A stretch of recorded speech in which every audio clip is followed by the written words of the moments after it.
নমস্কার বন্ধুরা, আমি ভূমিকা। আজ বানাবো ধনেপাতার পকোড়া। তার জন্য সবার প্রথমে একটা বাটিতে ময়দা, চালের গুঁড়ো, লবণ, হলুদ, লঙ্কার গুঁড়ো, ধনেপাতা কুচি দিয়ে কিছুক্ষণ মেখে নেব।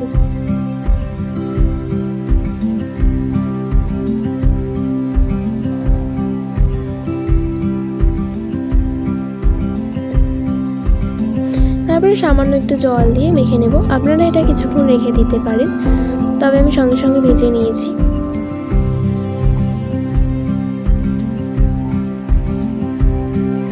ভালো লাগলে লাইক করে দেবেন। তারপরে কড়াইয়ে তেল দিয়ে তেল ভালো করে গরম হয়ে এলে তার মধ্যে পকোড়াগুলো দিয়ে দেব।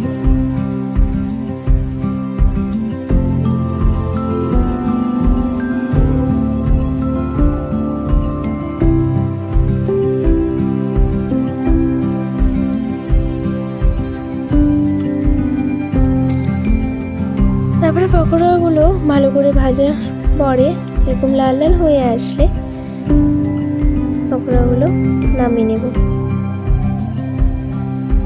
দেখতে কিছুটা এরকম হয়েছিল। ভালো লাগলে লাইক, কমেন্ট, শেয়ার করে দেবেন। পকোড়াগুলো খেতে কিন্তু ভালো হয়েছিল। দেখা হচ্ছে নেক্সট ভিডিওতে। রাধে রাধে।